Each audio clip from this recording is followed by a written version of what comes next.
Fala Comédia, seja bem-vindo a mais um episódio, meu amigo. Hoje estamos com uma pessoa extremamente importante, não só pra gente, enquanto apreciadores e de certo modo, atuantes da arte e da comédia, como pra história da comédia carioca e brasileira no geral.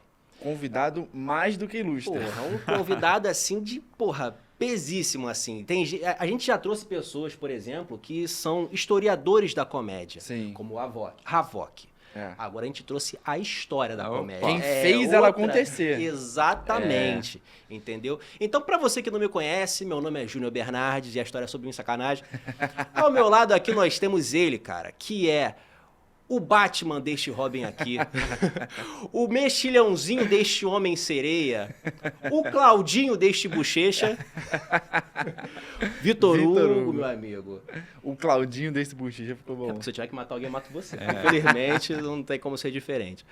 Mas e com quem nós estamos aqui? Cara, hoje eu até registrei isso contigo, mas pra mim vai ser um episódio mais do que especial, cara. Porque, como eu falei, hoje é um convidado mais do que ilustre. Que a gente já tá, sonhando com isso já há um tempinho. Fala, puro obséquio. E hoje o convidado ilustre, como eu disse, é Cláudio Torres Gonzaga. Opa! Fiquei uns 40 anos mais velho com esse preâmbulo, mas tá tudo tranquilo. Não, cara, tranquilo. Porque realmente é uma honra pra gente. Então a gente tem que florear mesmo, porque, a gente lidar... É a mesma coisa que, sei lá, mano, a gente tá lidando com o Batman da parada pra gente. É uma pessoa que, Se existe um auge, chegamos. Exatamente, chupa, entendeu? E, mano, assim, quando a gente traz uma galera aqui, a gente gosta de saber muito do início e tal, mas que tá. O início seu, basicamente, é o início da comédia num todo. Então eu queria só fazer uma pinceladinha rápida, bacana, antes da gente começar a fazer rápido, o que te levou a ser, cara, eu podia ser advogado, eu podia ser médico, podia ser contador, eu podia ser uma porção de coisa que, que é o tradicional da gente ver, cara, eu vou ser profissional nisso. O que te levou a trabalhar com a arte, com a comédia, com o roteiro? Nossa Senhora, porque, na verdade, o meu começo na vida artística é em teatro, né? Uhum. Comecei como dirigindo teatro. Caraca. Eu fui diretor de teatro durante muito tempo. Eu estreiei como ator em 1981. Vou fazer 45 anos de carreira. E logo depois eu comecei a dirigir. Já em 82 eu estreiei a primeira peça como diretor e fiz uma carreira como diretor de teatro. Ganhei prêmio, fiz uma carreira como diretor de teatro. Dirigia Nelson Rodrigues, Shakespeare, tinha uma carreira digna. Durante muitos anos. Quando foi em 96, eu comecei a me envolver com comédia, porque eu fui trabalhar eu passei num teste para trabalhar como ator no programa do Chico Anísio, junto com o Bruno Mazzeo e tal, e a gente ficou amigos e tal. Nesse meio tempo, eu não tinha nada com escrever comédia, mas eu fiquei muito desempregado, não tinha nada... A arte surge daí, né? O meu trabalho era cobrir as férias da minha empregada, mais ou menos. Aí eu jogava uma pelada e eu comecei a escrever a crônica da pelada. Eu jogava uma pelada no domingo, na segunda-feira eu publicava num grupo, que não era um grupo de WhatsApp, era uma lista de e-mail. Vocês lembram com o e-mail? Vocês lembram como é que era? Sim. É bem parecido. E aí todo mundo fala, Cláudio, você escreve muito bem. Tinha um cara que colecionava as minhas crônicas, ficou um negócio... Aí eu resolvi começar a escrever. Aí eu queria escrever sitcom, porque eu comecei a ver o Seinfeld. Aquilo tem a ver também com stand-up depois, mas eu queria, na verdade, escrever sitcom. Era um negócio que não tinha no Brasil. Na verdade, naquele modelo americano nunca que teve, exatamente como eles fazem. Aí, nessa, eu comecei... Aí eu decidi que eu ia assistir uma gravação de sitcom. Aí, não sei o jeito que eu dei, fiz um contato, vi e-mail e tal, e arrumei de assistir Friends, lá em Los Angeles. Caraca. Caramba. Eu fui assistir 4. Friends, aquela do Third Sun, que era do Zé 30 Rock from the Sun. 30 Rock from the Sun. A The Nanny e uma Jessie, que passou pouco aqui no Brasil. Passou pouco não, tinha 1 ou 2 temporadas, tinha até um brasileiro fazendo. E aí, essa onda eu fui e escrevi uma sitcom, que a gente gravou um piloto, que nunca foi ao ar, uma coisa bem assim. Mas por conta disso, eu comecei a escrever para a Globo. Sim. Por conta dessa experiência que eu tive. E aí, eu entrei na Globo, isso em 96. E aí, fiquei trabalhando escrevendo comédia, né? Basicamente. Escrevi Sai de Baixo, Grande Família, Sob Nova Direção, Zorra Total, que eu fiquei muitos anos, enfim. Aí, em 2005, por conta muito de ter visto shows de stand-up nos Estados Unidos e tal, e querer fazer comédia e não ter nenhuma habilidade para imitação ou fazer personagem. Entendo. Então, cara, é o stand-up mesmo. E aí, como eu tinha visto, falei, é isso que eu quero fazer. Acho. E aí a gente estreou o Comédia em Pé em 2005. Fez 20 anos esse ano. E aí então, eu estrei o Comédia em Pé, eu já tinha 44 anos. Caramba. Quando eu comecei a fazer. Né? Eu já tinha, claro que no stand-up no Brasil, já emendando nessa paternidade, o stand-up no Brasil já existia no sentido dos comediantes, né? Do Jô Soares, do Chico Anísio, do Zé Vasconcelos, vamos dizer, a Santíssima Trindade da comédia, né? Do stand-up, assim. Só que eles faziam ainda uma coisa menos pessoal, era mais one-man show do que um show de stand-up. Porque tinha equipe que escrevia, as coisas eram mais inventadas, entendeu? Não era uma coisa de stand-up daquele em primeira pessoa e tal. Sim. Depois teve o Sérgio Rabelo, dos anos 70, 80, que tinha um show que era um cara muito legal, essa era bem stand-up mesmo, né? Mas não com esse nome. Quando eu vi em Los Angeles uma noite de stand-up, como a gente conhece hoje, com mestre cerimônias, né? Um show de 4, 5, 6 comediantes na noite, né? Um show de elenco, falei, cara, é isso aí que eu quero fazer. E aí a gente fez o Comédia em Pé. Então, assim, essa trajetória, mais ou menos, por conta dessas influências todas, por conta do Seinfeld e tal. E eu tenho também na minha adolescência uma coisa que eu era conhecido entre os amigos por saber contar piada. Piada de... Anedota mesmo. Anedota. Eu tinha uma memória muito boa. Eu me lembro quando eu tinha uns 17, 18 anos, eu sabia contar, porque eu anotei 1000 piadas. Caramba! 1000? 1000. Eu sabia contar 1000 piadas. O homem das 1000 piadas. Uma lenda. E é uma coisa que entrou em extinção, né? Ninguém mais conta piada. Sim, piada é um negócio que... É uma arte que vem... Deixaram de lado, pô. Deixaram de lado, sim. Tá em extinção, é igual o Dodô. Mas, então, eu gostava muito de contar... E tinha essa... Mas, na verdade, o fato de conhecer muita piada me ajudou muito.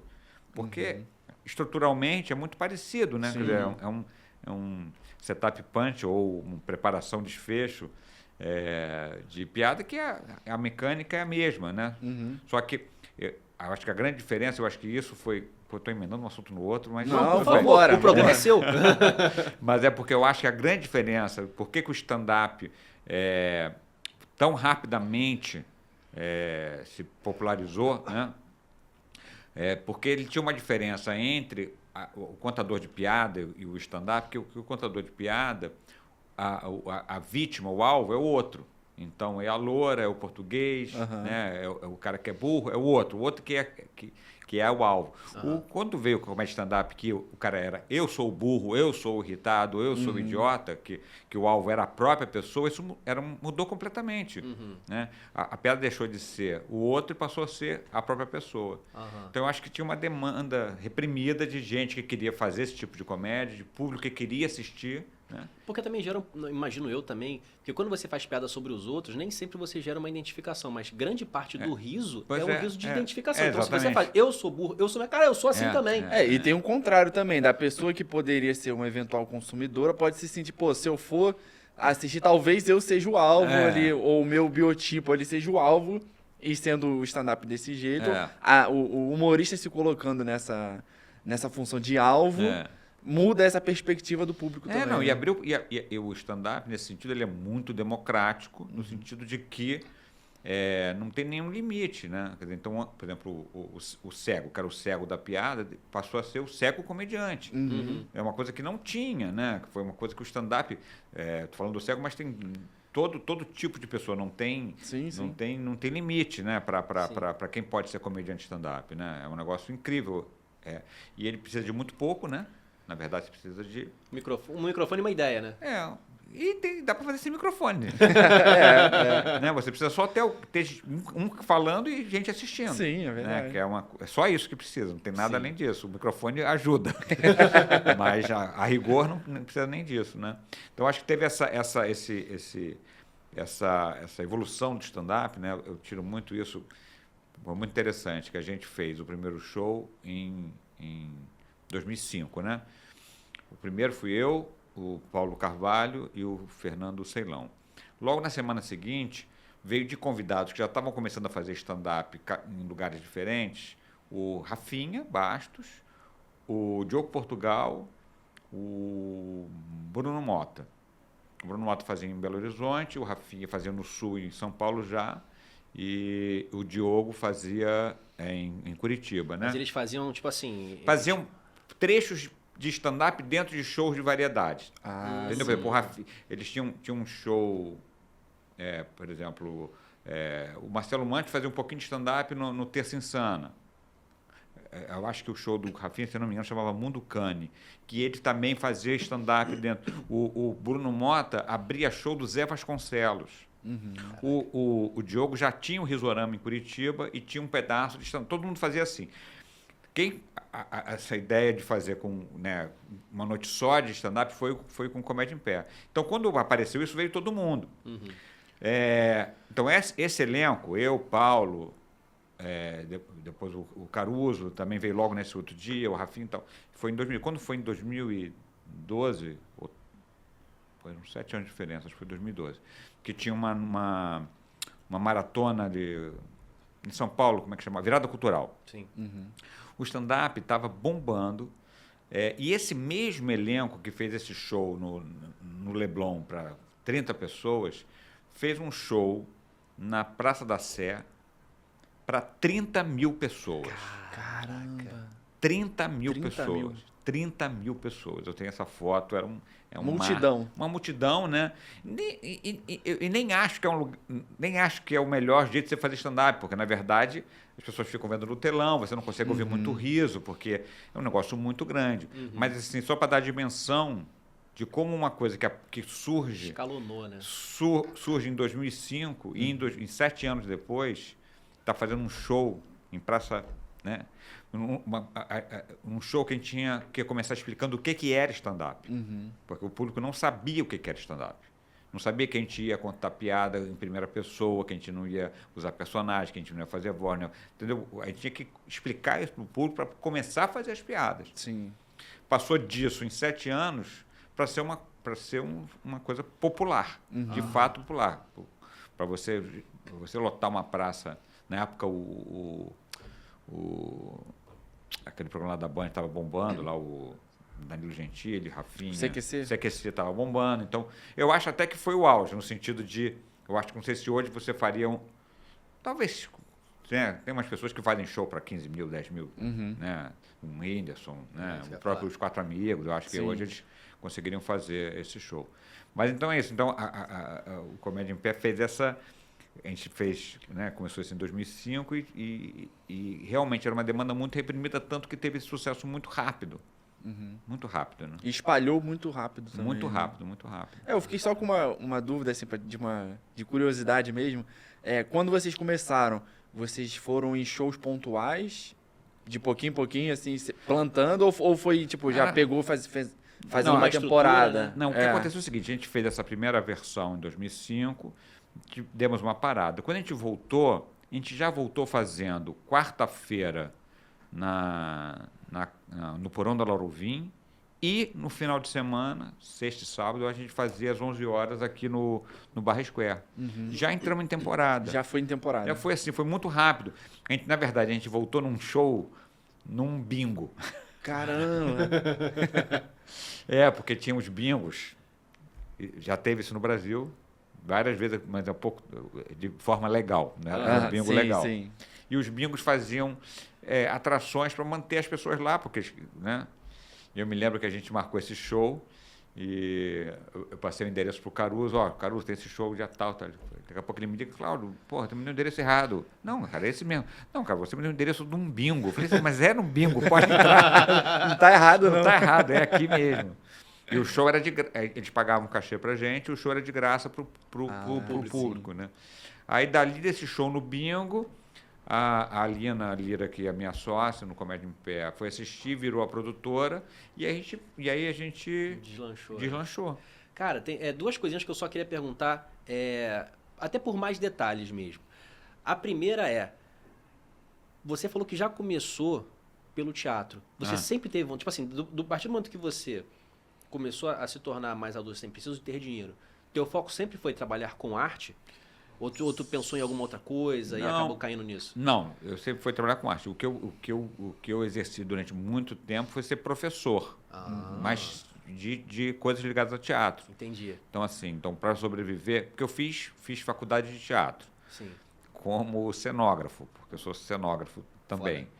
Então, na verdade, eu até exerci essa profissão bastante tempo. E era professor do curso de cenografia, era professor de desenho, de geometria descritiva. E aí já tinha minha carreira como diretor de teatro e tal. Então, para sobreviver, eu combinava as peças com dar aula. Simultâneo, né? Simultâneo. Foi quando eu entrei para a Globo em 96, foi que eu consegui... eu ainda continuei de professor até 2013, eu ainda dava aula. Mas aí eu fui parando de dar aula. Hoje eu dou aula sim, eventualmente. Dou curso livre e tal, curso de comédia, curso de stand-up. Mas numa época eu era professor da Unirio, da UFRJ e da Faculdade da Cidade. Eu estou perguntando porque é meio que... Não vou nem dizer que é de agora, mas... Parece que quando você fala assim, eu preciso de uma profissão para poder sobreviver. Dificilmente alguém consegue, eu vou ser artista, eu vou trabalhar com arte, seja de qual área e falar assim, mas e o emprego? Tu não vai ter, não? Tem muito essa coisa. Tem. Ver uma pessoa que fala, cara, não, eu quero se dar arte, eu vou trabalhar com arte. É muito legal de ver. Tem esse clássico, né? O que você está fazendo teatro? Tá, mas está trabalhando em quê? É um clássico. Exatamente. É um clássico isso, né? E a segunda pergunta você falou que teve essa trajetória do teatro, diretor de teatro, até você começar a pelada, comédia. É isso. Como é que foi o momento em que você sentou, seja sozinho, ou seja com a galera, e falou, cara, e se a gente pegar isso que a gente viu lá e trazer pro Brasil? E como é que foi esse planejamento de, cara, será que vai dar certo? Foi isso. Na verdade, assim, o Ceilão já fazia um show dele, meio que um solo de comédia, o Caruso também tinha. Mas tudo já sendo profissional ou fazendo openzão? Não, tudo. Na verdade, por exemplo, eu nunca fui open, né? Tu já porque começou, a gente é o primeiro. Sim, não tinha ninguém para ser open. Tu foi open histórico mesmo, né? O cara que então, assim, na verdade, eu tinha muito na cabeça essa coisa de fazer essa comédia de cara limpa, essa comédia do stand-up. Que eu falava que eu era animador de festa de adulto. Porque, eventualmente, eu estava no final da festa, eu estava na cozinha, contando piada, contando história, contando caso e tal. Cara, isso é uma profissão. Sim. Entendeu? Assim, é um negócio que agrada, que as pessoas gostam. Tinha essa facilidade. Então, foi profissionalizar essa coisa que eu já fazia de forma... intuitivamente amadora, né? Contando piada, não fazendo stand-up, porque eu nem sabia o que era.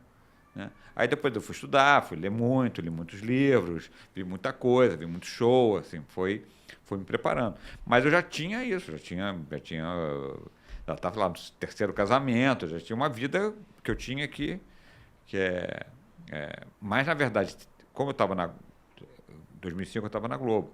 Quando eu entrei na Globo em 96, eu estava financeiramente tranquilo. Tu conseguia manter. Vivendo de arte, né? Eu era roteirista de comédia, quer dizer, estava trabalhando exatamente na minha área, né? E acrescentei o stand-up a um trabalho que eu já fazia. Sim. Entendeu? De trabalhar com comédia.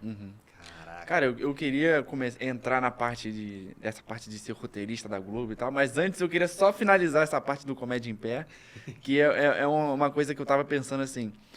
A gente estava até conversando antes de começar a gravar. Sim. Esse núcleo inicial do Comédia em Pé são assim, nomes que hoje são, além de históricos, gigantes. É o panteão da comédia que a gente tem hoje no Brasil, ela surgiu daí, né? Que, inclusive, até depois que você fizer a sua finalização da pergunta, eu queria entrar com o que a gente estava falando lá dentro, que...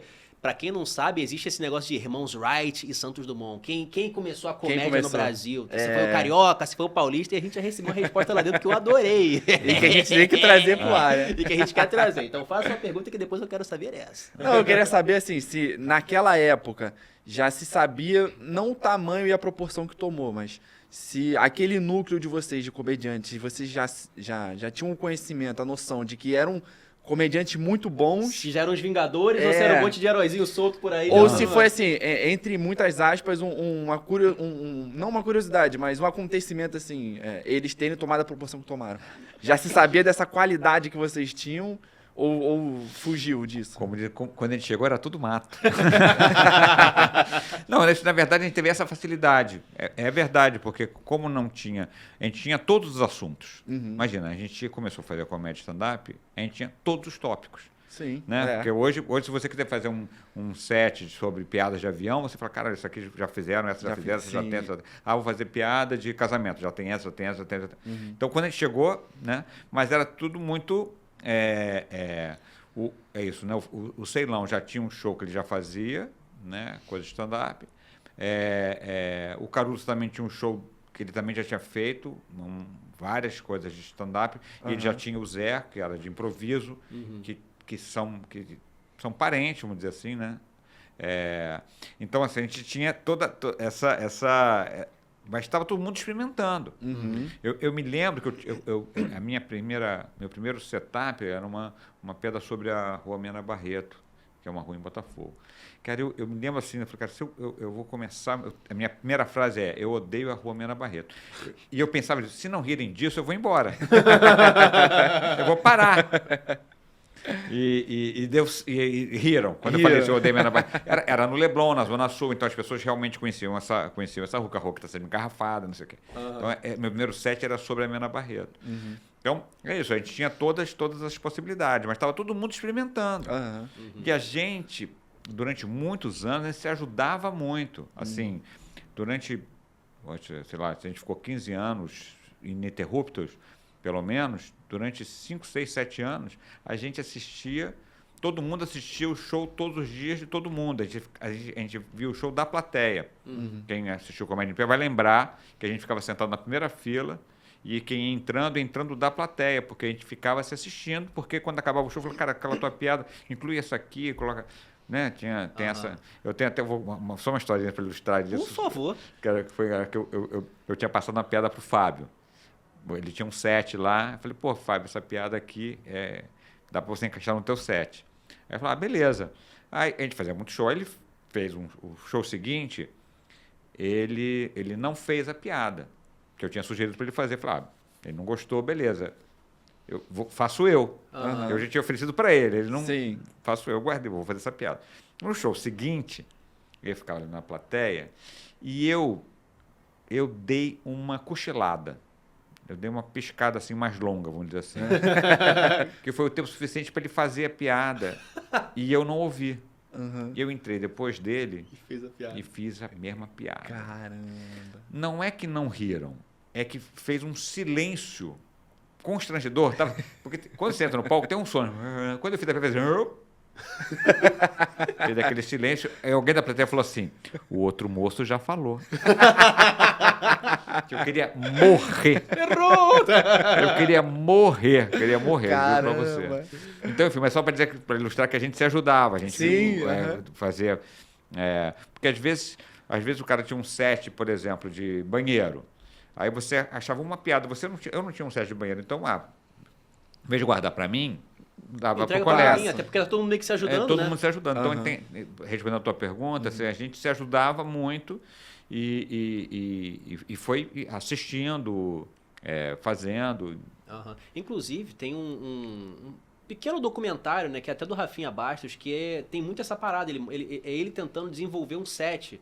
Não sei se você já viu esse documentáriozinho dele falando sobre... Acho que é sobre veganismo. E é justamente isso. Dele, pô, cara, tô testando essas piadas e tal. Aí ele apresenta pra alguém, eu não lembro o nome agora, pra quem que ele apresentou. Mas todo mundo fala, pô, cara... E se você falar assim? E se você fizer isso? Tem muito dessa parada já do pessoal já... Tem. Entendeu? Né? Os 4 amigos, são todos nossos amigos, cara, gente boa. Eles durante um tempo, eles moraram, dividiam um apartamento. Então, eles se ajudavam muito, né? Eles falavam que eles tanto dividiam um apartamento que eles chegaram a montar um show dentro do apartamento deles, né? Que era o AP... Eu esqueci o nome agora. É o número de apartamento, assim, que era o show que eles tinham. Tá ligado? Então, pô, mas é muito curioso pensar assim que todos eles estavam juntos. Por que eu não aproveitei essa época pra ver? Porque foi legal. Eu tenho umas fotos, cara. Tem uma foto tão legal, que era uma foto... É um Natal.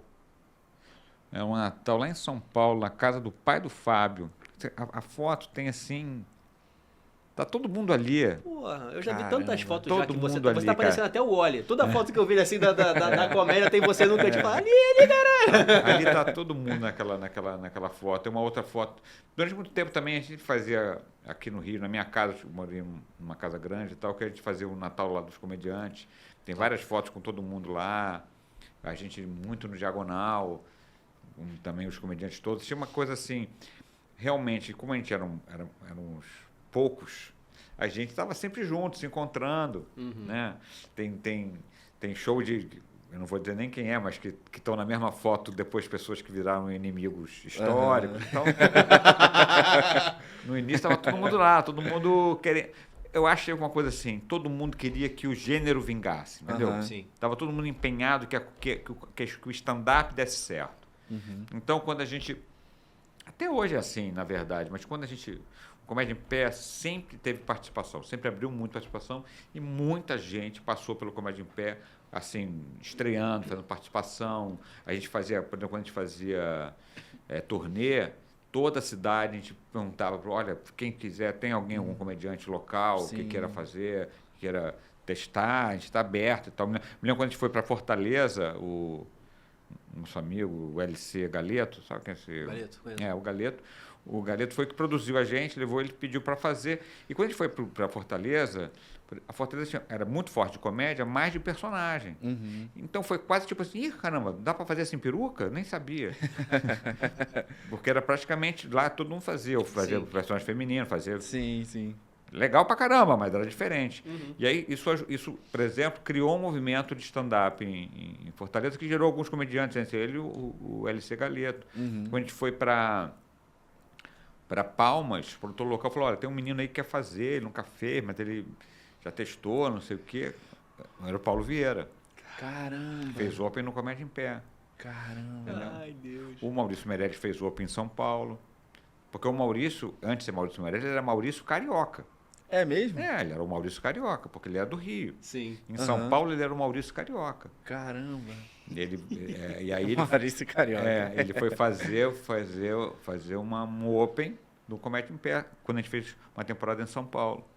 Então, assim, a gente sempre teve essa característica e a gente sempre torceu muito para o nosso convidado ir bem, porque a gente queria entregar um show bom.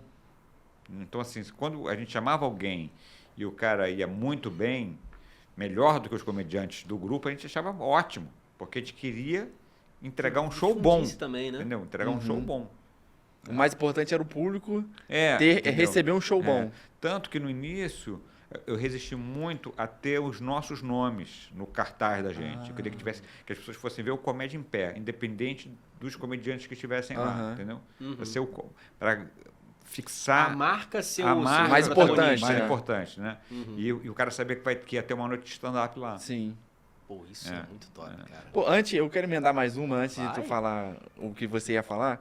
Eu queria saber se para você, com a internet do jeito que é hoje, se naquela época, se já existisse a internet, se mudaria, na sua opinião, a propagação da comédia. Não, foi muito rápido, na verdade, foi muito perto. Porque em 2005 tinha Orkut. Orkut. Então, era o Orkut que fazia esse papel, né? Então, tinham as comunidades, né? E logo em seguida veio o YouTube. Sim. Veio logo em seguida. Então, assim, eu acho que a comédia só teve essa velocidade porque teve a internet. Ah, sim. Entendeu? Assim, foi um crescimento que foi junto. Junto, né? Foi junto. Foi quase a mesma época, ali, 2005, 2006. né? Foi quase tudo foi junto. Então, assim, e aí foi ficando cada vez, eu acho que hoje, talvez, mais até que já foi, evidentemente, né? Hoje tem pessoas que são super sucesso que nunca passaram pela grande mídia, só passaram por Instagram, YouTube, TikTok. Então, o cara não passou por uma novela da Globo, por um canal do Multishow. O cara fez sucesso só na internet. Só na internet e lota teatro. Sim. Porque eu até acho que o público de internet é mais parecido com o público de teatro que o público de TV é parecido com o público de teatro. Eu acho que se você for pegar um cara que é um protagonista da novela, vai fazer uma peça, é menos garantido de ser sucesso do que um cara que é muito bombado no YouTube, na internet, fazer uma peça. A chance dele é maior de fazer sucesso do que o cara da novela. Porque eu acho que ele fala mais direto. O cara fala direto com o cara que é fã dele. Sim. Aí o cara vai no perfil dele e fala, vamos ver o meu show. É o cara falando para o público dele e o público vai. Sim. Então, isso acontece pra cacete hoje em dia, né? Porque eu não sei nem se isso é uma bênção ou uma maldição, mas a gente já conversou até com outros comediantes e parece que hoje em dia o stand-up em si, ele já não é mais a voga, né? Parece que as pessoas estão mais aderindo ao comediante e não à comédia. Então, se eu sou um comediante e falo, pô, galera, vem me assistir como mídia, como mídia social, a galera vai muito mais. Entendeu? Então, parece que tem, né? Tipo, na TV, eu não sei se é uma questão de público, faixa etária, eu não sei, mas parece que o pessoal da internet em si, ele faz você aderir mais, né? Porque realmente gera essa proximidade, entendeu? Por mais que você não responda, só o fato de eu te mandar um comentário, pô, gostei do teu vídeo, parece que eu já sou teu brother, eu já te conheço de infância. É verdade. É verdade, né? Essa coisa, só foi possível por causa da internet. É um negócio que realmente é junto. Junto mesmo. Entendi. Então vamos lá, 2 perguntinhas que eu tô para fazer. A primeira era essa, de fato, quem manda nessa caceta? São Paulo ou Rio de Janeiro? Quem é o pai da criança? É Rio de Janeiro, isso aí Não tem discussão. Sabe que é uma coisa que é muito curiosa, que é muito parecido, porque é muito parecido com a Bossa Nova. Porque a Bossa Nova é criada no Rio, vai para São Paulo, faz muito sucesso em São Paulo, sempre fica em São Paulo, mas ela é do Rio. Realmente é nossa. Chupa São Paulo. É nossa, né? A gente fez esse show, né? Nesse shopping no Leblon, que sempre me falha o nome. E aí o Marcelo Mansfeld fez como nosso convidado e me ligou e falou, pô, Cláudio, eu achei super bacana, eu queria fazer aqui em São Paulo uma coisa parecida, eu queria também usar clube, porque a gente era Clube da Comédia em Pé, nome original. Chamar Clube da Comédia Stand-up. Você acha que tem problema usar clube? Eu falei, Marcelo, eu não inventei a palavra clube, você pode usar o que você quiser. Copia, mas não faz igual, né? Mas, enfim, você faz aí, beleza, quanto mais melhor e tal. E aí eles fizeram o clube da Comédia Stand-up, que acabou sendo conhecido só como clube. Como a gente ficou conhecido só como Comédia em Pé. Sim. E aí o clube era o Marcelo, a Marcela Leal, o Rafinha, o Márcio Ribeiro, que já faleceu, um outro que parou, o Henrique Panzarotti, me esqueci o nome dele, o Oscar. E a gente aqui no Rio era eu, o Fábio Porchat, o Fernando Caruso e o Paulo Carvalho. Depois entrou o Léo Lynch. Essa era a formação clássica, vamos dizer assim. Sim. E aí depois logo o Danilo entrou no... E aí um tempo depois foi que a gente começou a fazer intercâmbio. Eu fui fazer em São Paulo, lá no Blicker. Eles vieram fazer aqui, veio todo mundo, o Danilo veio. Aí teve uma cisão lá do clube que fizeram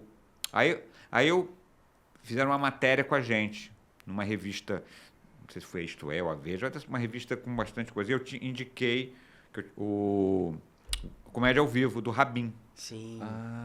E aí o Rabin super agradeceu, porque foi quando colocou a comédia lá do ao vivo Porque o Ao Vivo era no bar chamado Ao Vivo, né?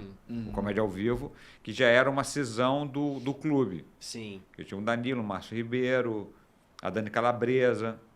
Já era oriundo. E ali junto, também em São Paulo, tinha o Beverly, que era o Luiz França com o Robson. E o Diogo era do clube e já fazia o Risorama. O Risorama é da mesma idade do Comédia em Pé, talvez acho que um ano antes. Então tudo foi, entendeu? Foi tudo meio ao mesmo tempo. Mas a primeira noite de stand-up no Brasil é do Comédia em Pé. É nossa! É do Comédia em Pé. Esse título é nosso. Esse título é nosso. Pô, você falou também do Fábio Rabin, eu vou até emendar na próxima pergunta que eu vou fazer pra você. Que é, por exemplo, eu assisti uma vez uma entrevista do Danilo falando, pô, cara, teve um cara que uma vez chegou aqui de cabeça baixa, todo tímido, falando, poxa, vocês conseguem me dar um tempinho pra fazer? O cara era chato, bem... E era o Rabin, que hoje tá na proporção que tá. Como é que é pra você, cara, que de fato, assim, não por questão de idade, mas por questão de fazer acontecer. Você vê tanta gente que pra você antes, fala, poxa, consegue me dar 5 minutinhos que eu tô querendo aqui. E hoje você vê que essa galera explodiu e que, tipo assim, querendo ou não, cara, você faz parte também do crescimento deles. Como é que é pra você isso e como é que é também, como é que foi ver essa galera chegando e tá onde tá hoje? Cara, assim, a gente sempre teve esse olho legal. A gente errou, teve gente que a gente achou que ia ser promissor e não aconteceu nada, teve gente que a gente achou que não ia acontecer nada e o cara cresceu e tudo. Mas é prazeroso e a maioria é muito agradecida, muito gentil, muito... Sempre que pode fala, que começou no Comédia em Pé, que deve... Entendeu? Assim, e é muito legal, assim, eu já tive gente que me abordou e falou assim, cara, hoje eu tenho uma profissão por sua causa, porque eu via os vídeos do Comédia em Pé e se hoje eu estou aqui foi por causa de muita gente, realmente. Eu acho que como a gente já não está em cartaz, vamos dizer, já alguns... O que é uma pena, tá? Ele não está em cartaz desde a pandemia, eu acho, assim, em cartaz com essa frequência, essa nova geração já fez outros caminhos.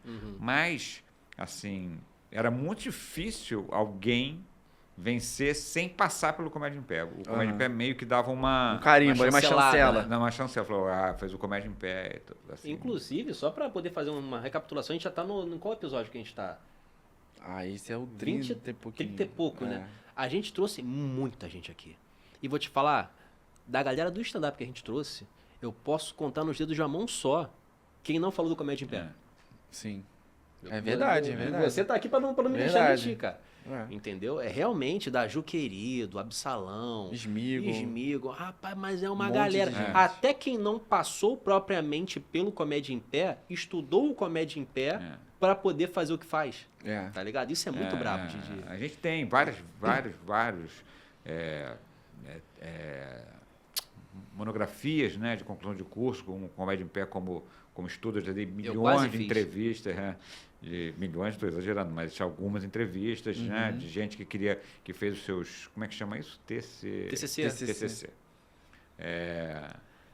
Como Comédia em Pé como objeto de estudo. Então, isso é muito legal, é muito bacana. É um negócio... É um legado que você deixou, né, cara? Isso é muito foda de ver. É engraçado. Estava falando, no ano passado eu fiz novela, né? Em 2005. Era um papel legal, grande, assim.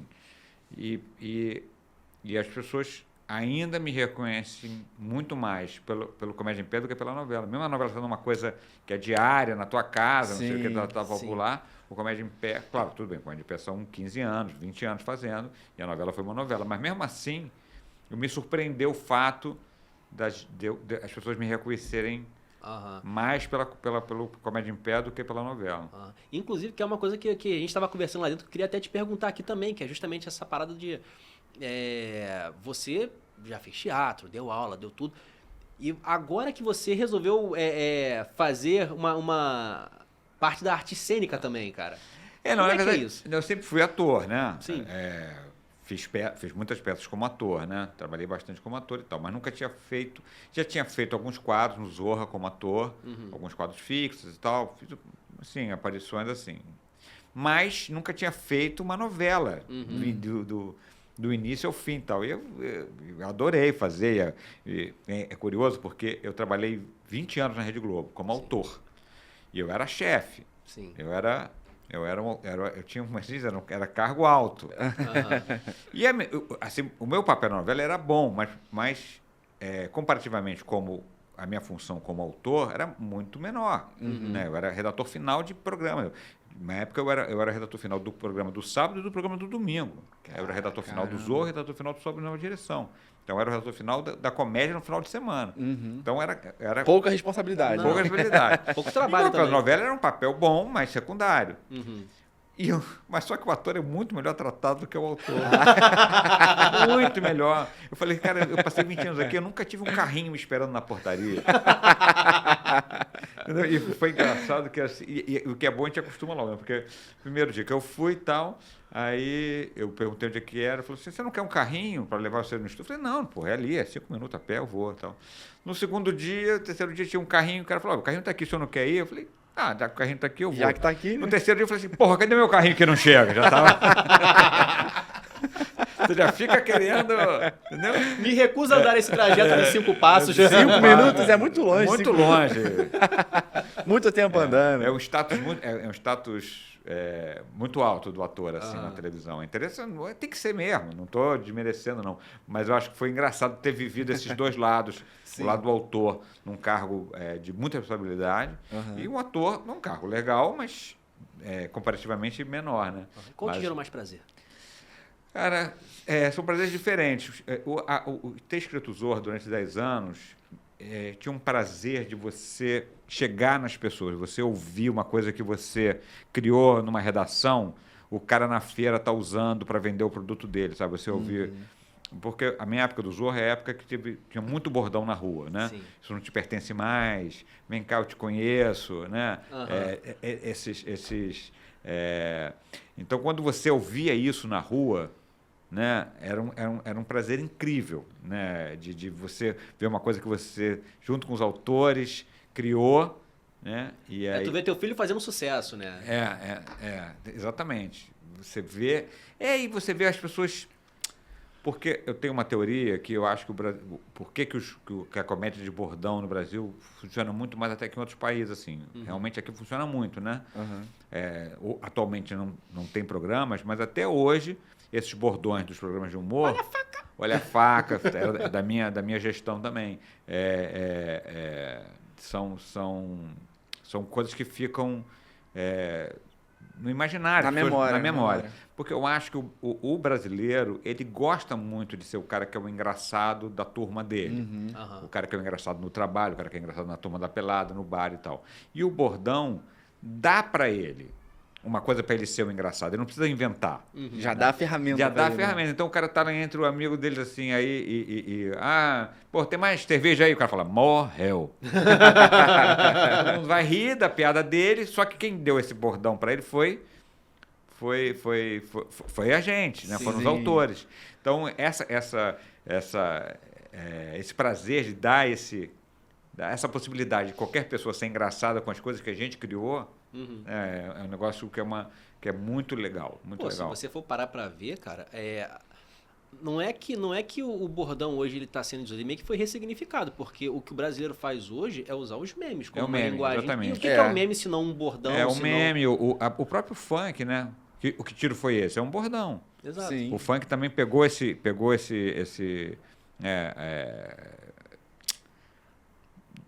herdou isso, né? Do bordão. Mas você pode ter certeza, cara, que se você lança um programa hoje com bordão, as pessoas vão... Pega, porque o brasileiro quer. Você vê o próprio Caceta, que era um programa que não era um programa de bordão, os quadros que as pessoas vão lembrar hoje eram... Vou dar porrada, né? Era o Seu Crespo, produtos... Como é que era o nome? Tabajara, né? Então o bordão fica muito, né? Sim. É um negócio que... Porque o brasileiro tem essa vontade de... Né? Porque o bordão ele tem... E é o seguinte, né? O bordão, você não escreve... Ele precisa de som. Você tem que criar junto com os atores, entendeu? Para você... Porque, por exemplo, o Morreu, que eu falei aqui, né? Quem não lembra, era um bordão do Nesso não era o Nesso da Capinha, era o Feliciano, o personagem, que é o Pedro Bismarck. é um bordão dele, porque como é que você escreve essa entonação? Não tem como. M-O com acento próximo O, reticências. Você não escreve isso. Se o cara não falar... Se você escrever, olha que tem um negócio super engraçado aqui, morreu. Eu falei, cara, isso não tem graça nenhuma. Não, mas é que é morreu. Aí é engraçado. Ele tem que dar a vida ali pro bordão, pro bordão funcionar. E pior que isso fica na memória, cara. Eu lembro de uma que ele falou assim, isso aqui, como é que tá fulano? Morreu. De quê? De panela. Panela, passou um ônibus e panela. Era maravilhoso, cara. Foram humanos isso. Toda semana tinha onde... Tinha daquela que era branco, a Lady vinho Kate, branco. né? Do tô pagando. Tô pagando. Morreu de vinho branco. Não. Ficou olhando um carro preto, mas vinha um branco e atropelou ele. Cara, isso é maravilhoso. E essa época realmente era o que todo mundo falava nesse aspecto de comédia, era esses bordões do Zorro. Era impressionante. Era muito bom. E era um programa que, assim, entre os meus amigos, assim, era um programa que tinha uma rejeição incrível, né? Todo mundo... É mesmo? Porque o programa tinha problemas, né? É outra época do programa, era homofóbico, era machista, tinha todas essas questões, mas tem que sempre colocar esse filtro aí do contexto. Sim. Mas mesmo assim, era um programa popular mesmo. Mas era engraçado, isso era muito engraçado, porque as pessoas adoravam odiar o programa. Né? Porque eu ia nos lugares e falava assim, eu detesto esse programa. Eu falei, mas por que você detesta? Não, porque tem aquele quadro que faz isso. Eu falei, e quem mais você detesta? Aí eu falei, cara, mas para quem não gosta, você vê bastante. É aquele tá sabendo que legal. Odeia, mas tá sempre lá assistindo o canal. Chatão isso aqui. Não, mas você acha que a Globo, acha que tem coisas mais culturais. Claro, mas tem a TVE, troca de canal, cara. Ninguém só tá te mudar, obrigando, é só você mudar. Tem tanta coisa pra você ver. E eu gostava de constranger as pessoas. As pessoas falavam assim... Aí a pessoa falava, alguém falava mal do programa, tem que saber que eu escrevia.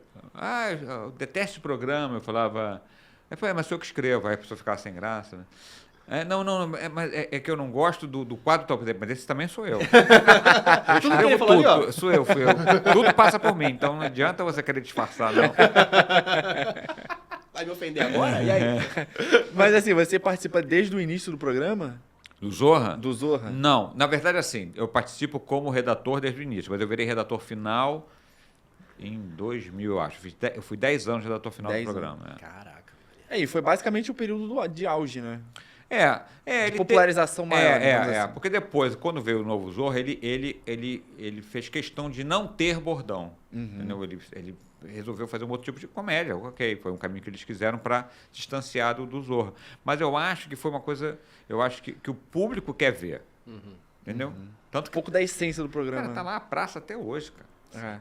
Pô, posso fazer uma pergunta rapidinho? Eu tenho um monte de coisa que eu quero fazer, mas é porque isso aqui veio na minha cabeça agora, eu vou acabar esquecendo.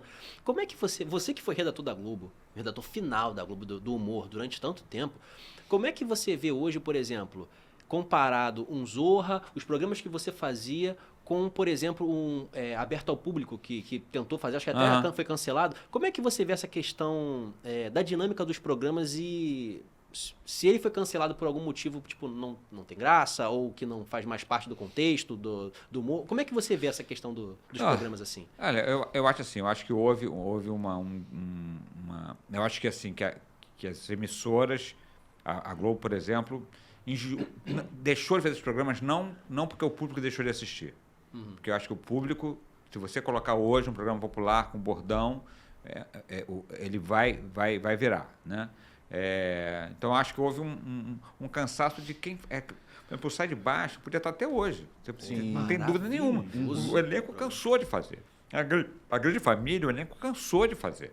Mas são programas que né, eu acho hoje um programa de humor super bem sucedido, que ele é um programa de família, que é o programa do Paulo Vieira, o Pablo Luizão, que é divertidíssimo. Ele é um programa de família, que é um formato consagrado, entendeu? Você tem, como era o Sai de Baixo, como era a Família Trapo na TV Rio em 1800 e Guaraná com rolha.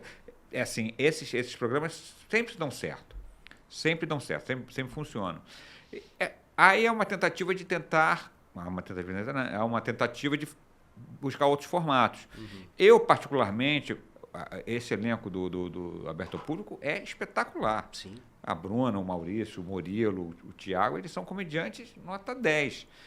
Eu acho que esse formato do stand-up, do improviso, na TV aberta, não encontrou ainda muito o caminho. Uhum. E eu acho que isso não tem a ver com a qualidade dos comediantes. Tem a ver com... Eu acho que é um formato em si que não se ajustou? Eu acho o seguinte, eu acho que o stand-up, ele é a comédia de quem viu uma coisa e conta. Então, é uma comédia da coisa que não está ali. Né? Quando você fala sobre stand-up, você fala, eu estava andando quando eu vim aqui, uma vez, é sempre uma coisa que você viu que você dá a sua opinião sobre ela. Sim. Ela não está acontecendo naquele momento. É um storytelling. Mas o fato é que ela não está... É uma narração. Ela não está acontecendo ali. O audiovisual, ele sobrevive de coisas que estão acontecendo ali. Factual. Entendeu? Então, você não conta, você mostra, você faz. Né? É a novela, é o reality, é tudo. O audiovisual, ele é audiovisual. E o stand-up é muito radiofônico, é muito oral. Por mais que tenha performance, por mais que tenha que você possa colocar a expressão do comediante, claro que isso conta, mas ainda é uma narração. Então, eu acho que o stand-up, ele não... Né? E também um improviso. Porque o público brasileiro acha que o Big Brother escrito é a novela improvisada. É verdade. Então, se o improviso sai muito bom, o cara fala, isso aí, não, os caras não estão inventando na hora, isso aí, entendeu? Então, eu acho que tem essa questão. Eu acho que não se achou. Eu acho que funciona assim, um pouquinho num outro programa. Tá, tem um programa de entrevista, um talk show e alguém faz lá 10 segundos de stand-up. Ok, eu acho que isso funciona. Porque é um né? Como eu fiz uma tentativa que eu acho que até foi razoavelmente bem sucedida, que era o stand-up nosso de cada dia, que era no Fantástico. Que a gente mesclava, a gente fazia como se fosse um documentário da piada, a gente mesclava o show de stand-up com imagens da onde aquela piada nasceu. Sim. Né? Foi legal, a gente fez durante uns 3 meses, assim, todos os comediantes fizeram, e ele acabou saindo por uma briga interna do jornalismo com o artístico do Fantástico. Mas era um programa. Mas isso, era um programa de 3 minutos, 4 minutos, num programa de 1h30. Sim. Agora, quando você faz um programa só disso, eu ainda não vi acertar, pelo menos na TV aberta. Talvez numa coisa mais, né, em cabo, uma coisa mais restrita, você consiga fazer isso. E se você fosse pegar assim, vem cá, entra aqui nesse programa agora. O que você... Pode ser assim, não estou falando que você é o cara que vai botar pra gente, mas na sua opinião, o que precisaria, se você fosse o cara que fosse o mandante para poder fazer dar certo? Tipo assim, na sua visão, o que poderia ser adaptado, melhorado para um programa como esse que está rolando agora, pudesse ficar mais interessante? Ao seu ver. Não, eu acho que, na verdade, tem 2 grandes gêneros de programa. Né? Os programas de sketch, que eu acho que eles funcionam. Você precisa só achar um estilo, né? Porque o programa de sketch, ele pode ser... Normalmente, ou é um elenco, né? Tipo como foi o Monty Python, como foi o Cacete do Planeta, né? Como foi o Tá No Ar. Você tinha um elenco, fazia todos os papéis e fazia os sketches. Né? Ou é um programa de dono, como era o programa do Jô Soares, do Tom Cavalcante, né? Do Chico Anísio, que era um programa de dono. Então você tem essas duas categorias dentro da categoria sketch. Eu acho que todos funcionam desde que você tenha, por exemplo, ou um grande elenco ou um grande nome de comédia. E as sitcoms e as suas variações, né? Então, esses programas e eu acho que no Brasil funcionam muito os programas de família. Então, se eu fosse apontar um caminho, eu faria um programa de família, tipo uma sitcom, ou um programa de sketch com um elenco de jovens comediantes. Então, por exemplo, esse mesmo elenco, se colocasse tivesse sketch, entendeu? Eu acho que funcionaria... Com esses mesmos nomes. Com esses mesmos nomes, entendeu? E aí poderia ter uma plateia... Porque o que acontece, cara, eu já fiz esse tipo de programa em que você improvisa com a plateia e tal, que você grava 1 hora de programa e tal, e depois você edita. Decupa, não sobra muita coisa, né? E fica sem... Aquela coisa que na hora funcionou muito, quando você vai editar para um programa de TV, vai dando uns pulos, e a coisa não acontece, porque aquilo tem uma respiração que é diferente... Mas, enfim, são todos... E agora, a audiência não foi terrível desse programa. Eu acho que, não me lembro, não sei os números certinho. Eu também não sei, não. Eu soube mais os reviews que fizeram sobre o programa, que o pessoal fala... Mais as opiniões, né? Mas, enfim, e a Globo também, ela também pode insistir se ela quiser. Entendeu? Tem recurso para insistir, né? Tem. Nem financeiro, mas de pessoas ali tem. capacitadas. Você vai fazendo e ele uma hora você consegue, vai ajeitando, ajustando, se você tiver essa vontade. Mas é isso, né? O humor está num lugar muito... recebe pancadas de tudo quanto é lado, a comédia, né? Então, assim, a primeira coisa a cair é a comédia, né? Sim. Cara, na época do Zorra, durante muitos anos, tinha um programa de comédia, pelo menos um programa de comédia por dia na grade da Globo, no horário, né? Na segunda-feira tinha o Jô, na terça era o Cacete Planeta, na quinta era o Chico, no sábado era o Zorra, no domingo era o Sai de Baixo. Aí na sexta tinha os Normais, né? Aquele horário da sexta-feira mais tarde era para os programas mais experimentais, que não tinham um compromisso muito com da audiência, era mais para dar ter um retorno institucional, né? Então, assim, você tem todos esses programas numa mesma época, era tudo junto, cara. Sim. Tudo junto. E é bom que não saturava, né? Não, cara. Porque eram propostas. E hoje, se você fizer uma diferentes. programação, de comédia, você pode colocar um programa por dia que vai. Cara, e ao mesmo tempo tinha escolinha diária. Sim, é verdade. Então, época que tinha escolinha. A escolinha fazia diária e no sábado fazia o Zorra. Sim. Caramba, é mesmo. Não, mas, cara, é bem isso, assim, a comédia, até na TV aberta, eu acho que ela tem uma importância justamente também para tirar um pouco do peso, da seriedade de tudo aquilo que a gente costuma ver. Porque a gente vê muito jornalismo, o jornalismo, querendo ou não, ele vende o que interessa, que é o que? A tragédia, a desgraça, que é a informação. Entendeu? Ninguém quer saber quem foi o cara que ganhou na Mega Sena, ninguém quer saber quem foi que caiu na cova do leão e sumiu. Entendeu? Então, a gente tem uma leveza, faz até bem pra pessoa que tá como telespectador. Por mais que o cara não queira só, eu vou parar pra assistir. Porque tem gente que gosta de parar pra assistir só aquilo. Mas, às vezes você tá, vendo TV e passa um programa de comédia, tu tira um pouco daquele quebra peso, um pouco sabe? aquele clima, né? Exatamente. Tu joga um pouco de açúcar nessa caipirinha. Mas Entendeu? Eu acho que sempre coloca dar certo. E a comédia tem esse lugar, né? De fazer essa quebra e sempre vai ter espaço, né? O riso sempre tem espaço. Sempre. As pessoas querem rir. Eu já tô com 3 perguntinhas aqui e você já deu umas deixazinhas para as 3, assim, que eu tô querendo usar. Eu quero saber qual você também quer saber primeiro. Porque, primeiro, eu quero saber de histórias, por exemplo, que você é uma pessoa que é uma história viva. Então, tem muita história sua que eu quero saber. Tanto sua pessoal, quanto sua, por exemplo, no período do Zorra, no seu período trabalhando na Globo. Queria também saber um pouquinho, cara, sobre... Você falou agora que o comediante apanha de todos os lados. Então, assim, tem um nicho disso aí que eu queria falar. Então, por onde que a gente começa? Eu ia falar justamente isso, pra gente começar na do Zorra. Então vamos fazer uma linha Zorra. meio que louca, né? A gente começa pelo Zorra, vai pro Comédia em Pé, porque a gente tava trocando ideia maneiríssima lá atrás também, depois a gente volta então pra essa parte eu tenho no Comédia em Pé também pra pensar. Exatamente. O Zorra tinha uma coisa muito legal, porque o Zorra foi a porta de entrada de uma geração de comediantes, né? Sim.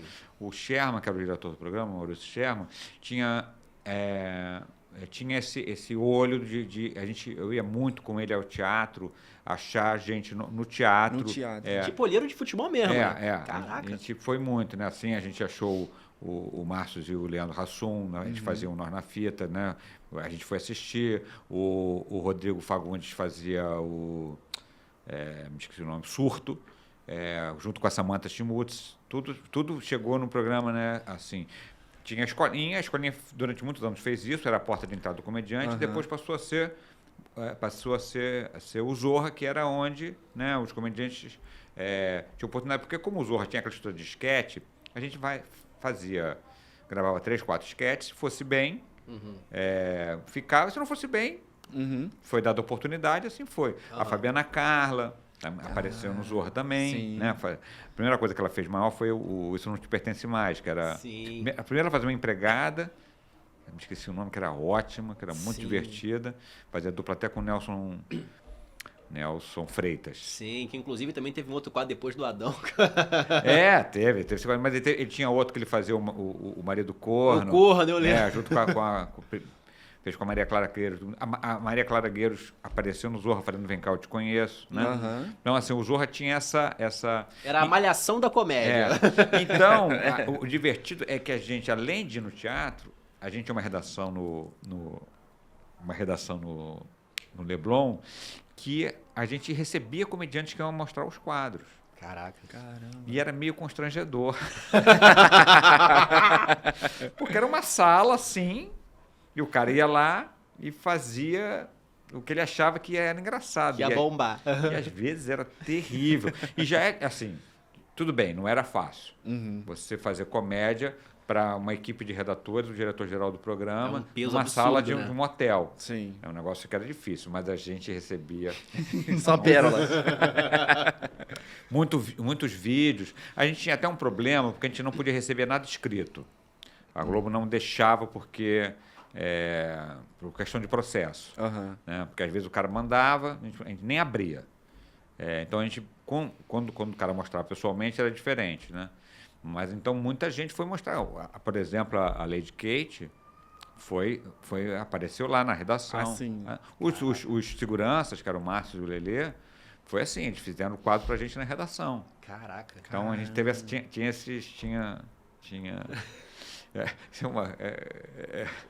teve uma vez que tinha um cara que tinha um... Coitado, não sei se ele vai estar vendo isso. Eu não acho que ele não vai lembrar. Mas era um sujeito que queria fazer um personagem que era um homem das cavernas. Sim. E que fazia Era basicamente isso. Aí ele foi lá, isso foi na Globo, ele foi lá onde era a produção, e ele falou, olha, eu queria fazer esse... Mas como é que é? Não. Aí ele começou a trocar de roupa, assim, colocar um negócio, arrumar um tacape. Eu quero fazer um homem das cavernas, mas como é que é o sketch? Não, ele entra e fala, tá, mas quer mais? Não tinha muita coisa. E a gente estava esperando o Sherman para o Sherman ver. Cara, isso aqui eu não sei se vai esperar ele não, hein? E ele ali de roupa de homem das cavernas, com um tacape na mão, esperando o Sherman. E eu tentando... Aí o Sherman saiu, falou, o Sherman, esse aqui é o fulano. Aí o cara fez assim, aí o Sherman fez assim, e foi embora. Meu Deus! Mas ele não deu nem boa tarde, foi embora. Aí o cara olhou para mim e fez assim, acho que ele não gostou. Mas teve vários, assim, gente, muito quadro que caiu, assim, era isso. Mas, assim, tinha esse espaço para a pessoa ir mostrar. Sim. A porta era aberta para isso, né? Tinha. Para você fazer tua vergonha, tua fama ali. Tinha um bordão, do bordão, que virou um bordão, que é um negócio que o Sherman... Ele não fazia como bordão, mas quando o cara fazia o quadro, né, e evidentemente não ia ao ar, era ruim, ele falou, rapaz, tá visto. Nossa! Tá visto, era sentença de morte.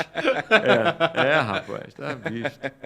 Tu já teve algum caso de você ter visto lá alguém que foi apresentar um quadro que você fala assim, vai vingar não. E depois de um tempo, você já apresentando um outro, o cara vingou? Não, já teve gente que virou, que eu falava que eu não gostei muito do quadro, e o Sherman insistiu, e o quadro virou pra caramba, e teve ao contrário, teve quadros que o chefe falou, você não vai dar nada, e o quadro virou pra caramba. Teve os dois casos. Tanto eu acertar... falar nomes ou não? Não. Não pode? Tranquilo. Não, porque eu não quero queimar o Sherman, que já faleceu, era um grande amigo, eu não quero expor ele, nem quero expor a pessoa que eu achei que não era boa. Mas não, já teve esse caso, assim, de quadro que... Teve quadro, assim, de que a gente gravou o quadro. Eu estava na suíte com ele, eu te insisti para gravar o quadro. Quando o quadro gravou, ele olhou para mim e falou, tá satisfeito? Viu que não... Como que diz assim? Viu que não funcionou, né? Quando a gente saiu do estúdio, estava o estúdio inteiro repetindo o bordão. Meu Deus. Caramba. Aí a gente se olhou assim, eu falei... Mas ele também, a vantagem, o mérito dele é que ele também... Ele reconheceu e o quadro foi pro ar e o quadro vingou pra caramba, entendeu? Sim. Tinha essa coisa assim, tem um quadro que isso ele mesmo contava, que ele, quando a gente mostrou, o quadro até do Gugu ele mexe, que é uma figura, cara, fora de série. O Gugu mostrou o quadro e o Sherman olhou e falou, vai dar uns 2 ou 3 isso aí, né? Que era o Severino. Que era Nossa Senhora! Caramba! Que era o Cara Crachá. O Cara Crachá ficou anos. Ele era o primeiro que faltava um abajur. E aí ia na gravata dele, acendia, ele ia fazer Severino. Cara, esse quadro, que a gente achava que ia dar 3 ou 4, Tem uma vida hiper longa. E teve quadros que ele falou, isso aqui vai ser um sucesso. E meu quadro não virou. Acho que faz parte de você, quando você está nessa posição de avaliar. Então, tem uma coisa legal também, assim. porque o Zorra gravava com claque. Não sei se vocês sabem o que é claque, né? Claque são para quem não conhece, claque são pessoas que ficam dentro do estúdio para rir. Né? E a claque, muita gente acha que aquele riso é gravado. Uma coisa meio Chaves, né? Que é gravado, mas não é gravado. São pessoas que estão lá rindo, porque, na verdade, aquilo dá uma coisa de teatro que é quase... É um contágio, né? É uma condução para o público em casa. Aqui é o lugar de rir. Mas a claque era uma gente muito miserável. A claque, se o figurante já é maltratado, a claque era inferior ao figurante. Nossa. Caramba. A claque era uma gente. E eram pessoas que faziam isso há anos.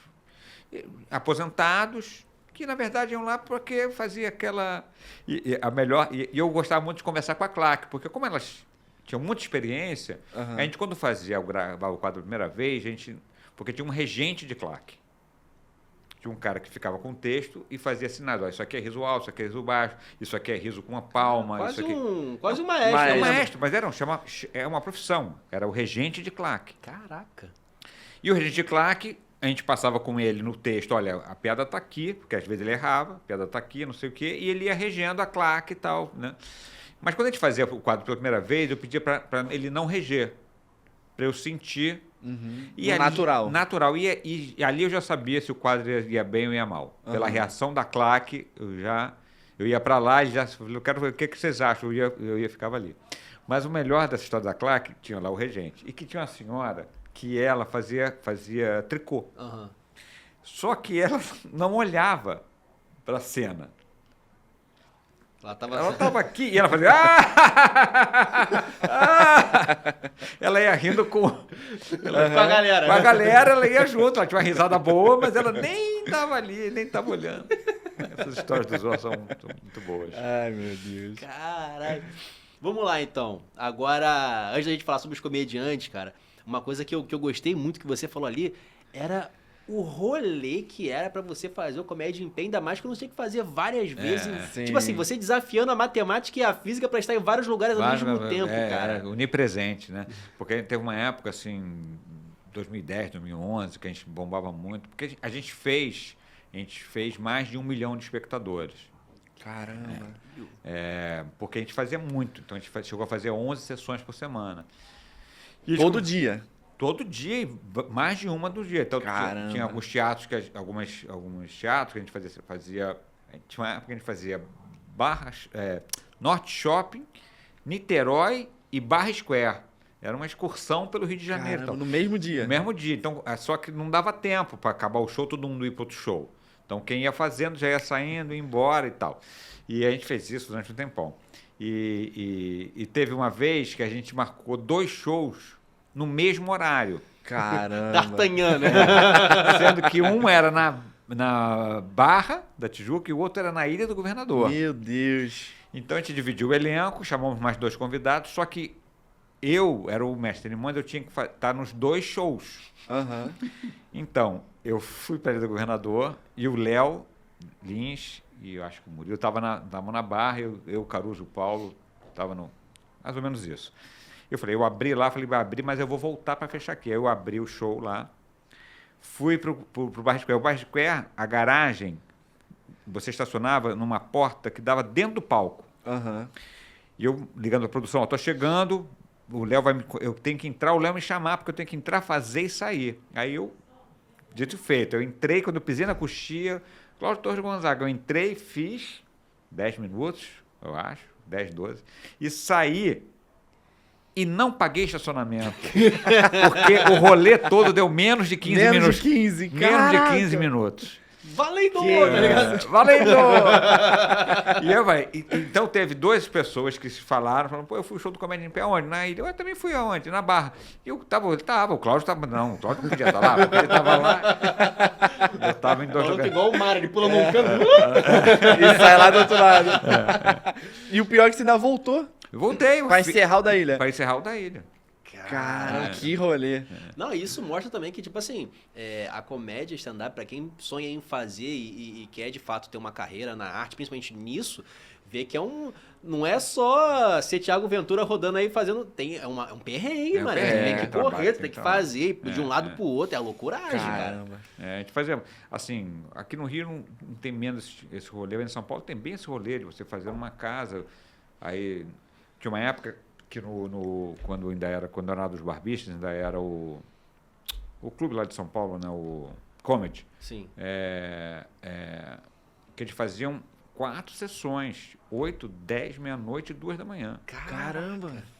E então muita gente fazia uma sessão, aí fazia mais show não sei outro, depois fazia a terceira sessão, já saía para um outro lugar, a gente ia fazendo esse rolê. Você falou que também que fez 3 shows, quer dizer, 3 shows em 3 teatros diferentes, no mesmo lugar. Na mesma noite. A gente fazia isso, mas como a gente fez no Festival dos 15 anos, a gente fez em 3 teatros do Shopping da Gávea ao mesmo tempo.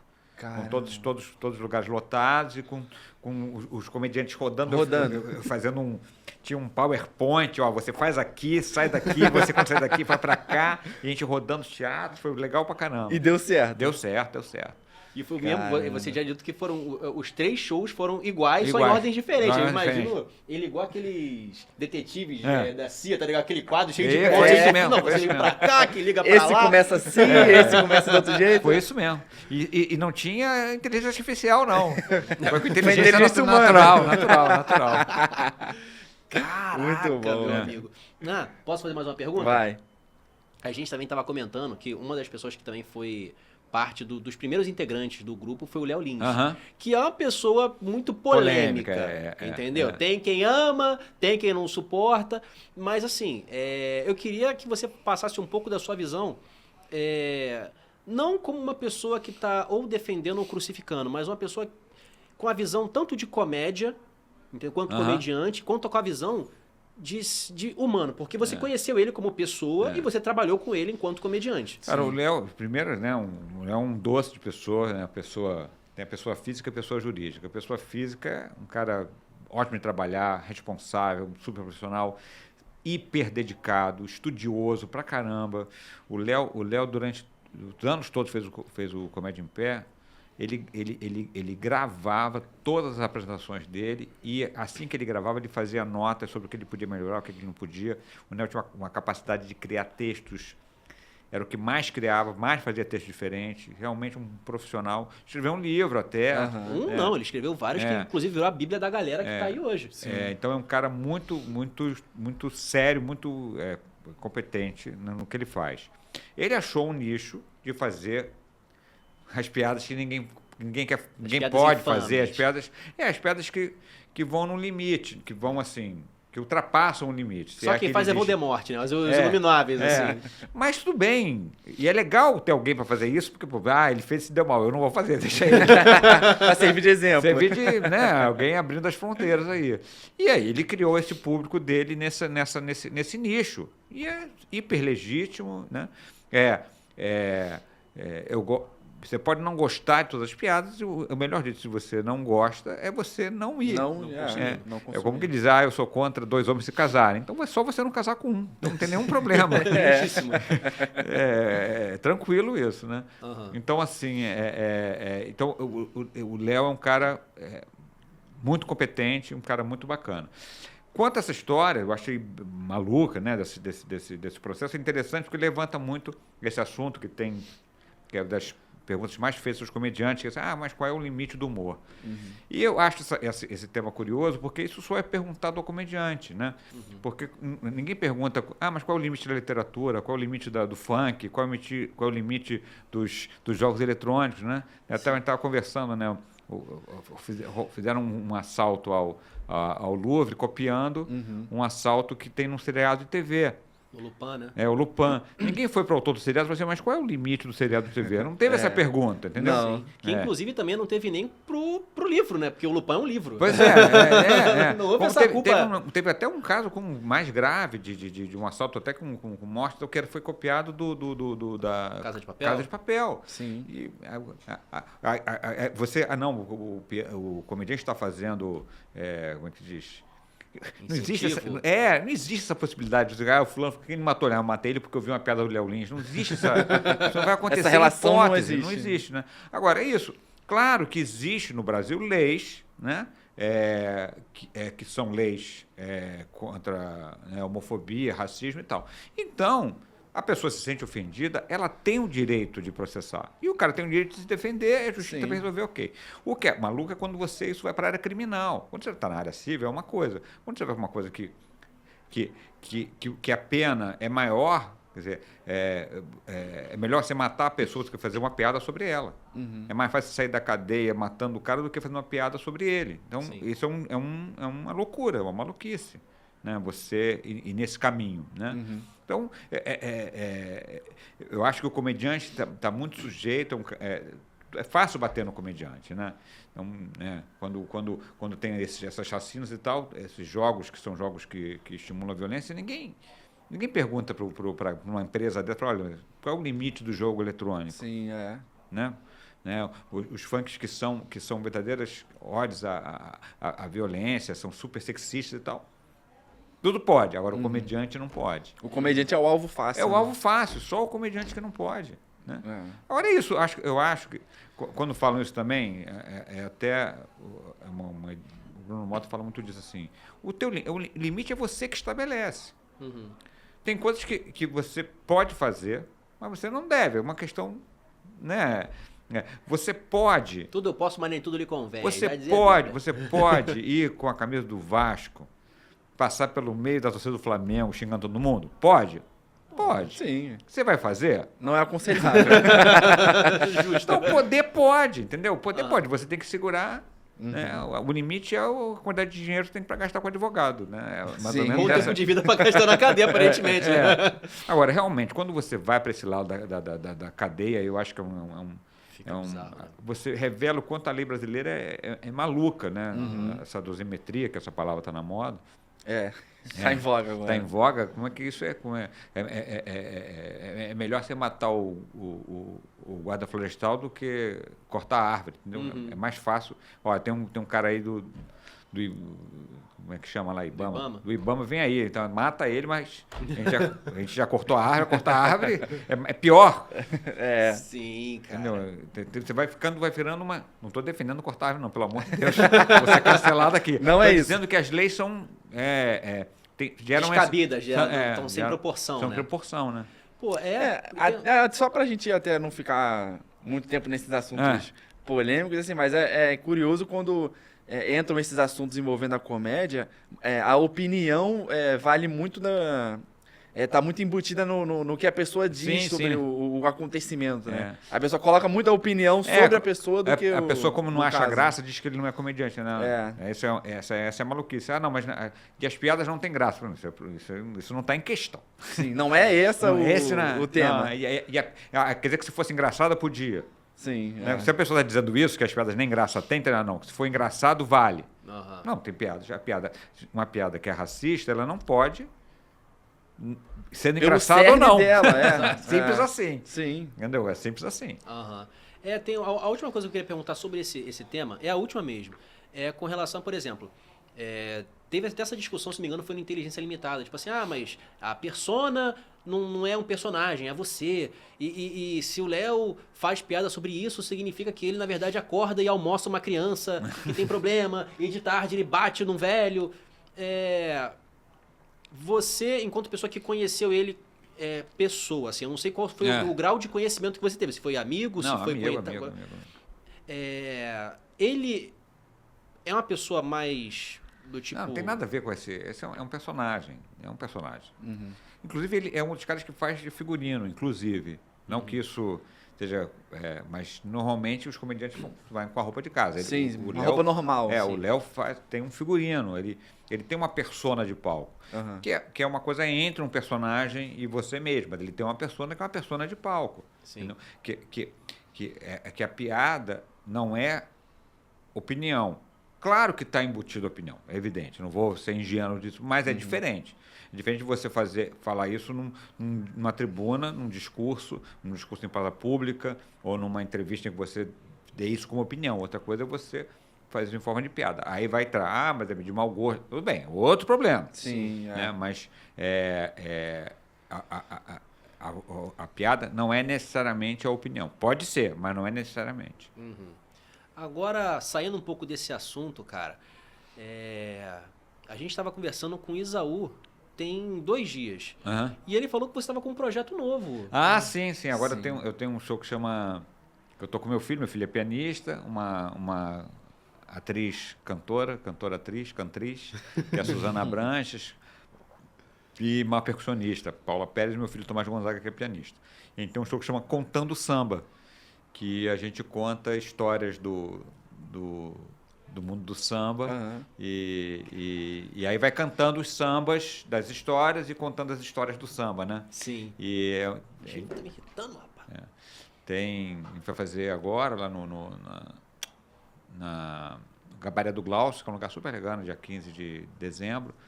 E estou muito feliz, é um projeto muito satisfeito, que tem um pouco de stand-up. Não tem stand-up no sentido daquelas piadas assim, mas as histórias são, na maioria, histórias cômicas, bem-humoradas, né? E os sambas são os sambas Cartola, Nelson Cavaquinho, Noel Rosa, Paulinho da Viola, Aldir Blanc e João Bosco, são os sambas Nelson Sargento, a Dona Ana Barbosa. Caraca. E tem muita história boa, muita história divertida, né? E são histórias interessantes. Algumas histórias dessas estão em livros, mas a maioria das histórias são histórias da oralidade, que eu fui recolhendo de pessoas que conhecem, coisas que eu vivi, porque o Aldir Blanc fez letra para uma peça que eu dirigi, então fiquei amigo dele na época, né? Histórias de amigos que fizeram tese com o Nelson Cavaquinho, que contam histórias legais. Então são essas. Então o show é isso. A gente está muito, muito, muito, muito feliz de fazer esse show. E o público tem gostado muito, tem se divertido muito. E tem assim, quem conhece os sambas tem esse prazer a mais, porque canta junto, não sei o quê.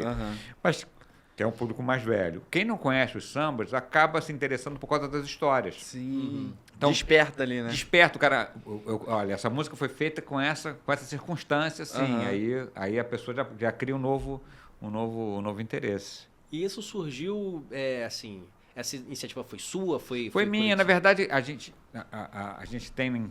eu faço em casa sarau com meus amigos, parentes, meu filho, minha mulher. E o sarau é isso, a gente vai tocando e as pessoas vão contando as histórias, aí eu fui falar, isso aqui... E aí, quando eu comecei a tocar violão para os amigos, eu sempre dava uma palhinha da história, eu falei, pô, Cláudio, você tem que fazer isso. Isso é legal, porque é interessante ouvir a música e saber o contexto. O contexto, entendeu? Caramba. É muito legal. Pô, não, eu acho mais bacana ainda, porque eu falo isso com todo mundo, cara. E eu tô nem aí, esse pessoal vai achar que é repetitivo. Mas quando você lida com a arte, você acaba lidando com várias... Você não se contenta em, por exemplo, você só comediante, você só ator. Você acaba fazendo muita coisa. E você até trouxe o violão e falei, cara, é muito louco, né? Tipo assim, você toca, você dirige, você atua, você vai contar piada, é muito louco faz isso, um pouco cara. de tudo. Tem uma história que a gente conta no show, que é uma história do Noel Rosa. O Noel Rosa tinha um cara que fazia... Era motorista, não era motorista dele, fazia serviço de motorista para ele, tinha... Um Uber antes de ser Uber. E aí ele, como é que se diz? Era metido a cantor de seresta. Só que o Noel percebeu que ele gostava de cantar letras difíceis, que ele não sabia o significado das palavras. Ele só gostava de cantar difícil, porque tinha essa vaidade. Chamava Malhado. Cabe aqui um parêntese que é do politicamente incorreto, que hoje isso dá cancelamento. Mas o Noel deu esse apelido pro Malhado porque ele tinha vitiligo. Olha que coisa... Já não pode agora, né? Mas tinha essa história. Mas o Malhado era metido a coisa. E o Noel sacou que ele não sabia. E o Malhado pediu para ele para fazer uma música porque ele ia fazer uma seresta para uma filha de um coronel. Aí o Noel fez a música, ensaiou com ele. Falou, olha só, eu vou me afastar para dar um destaque para tua voz, vou dar o acorde aqui, você canta. E eles ensaiou, e a música era assim, ó. Saí da tua alcova com um prepúcio dolorido, deixando teu clitóris de volúpia emurchecido. Porém, o gonococos da paixão. E diz que o coronel saiu atirando. Aí o Malhado encontrou o Noel na esquina e falou, Noel, você viu? O cara saiu atirando. O Noel falou, para você ver a falsa de sensibilidade dessa gente. Né? Caraca, que Caramba! Então são essas histórias que a gente vai contando e tocando e tal. É muito legal. O show é muito legal mesmo. Pô, já ficou aí uma palhinha do que é o show e, pô, já deu pra ver que é muito bom, né? Exatamente. Aqui, ó.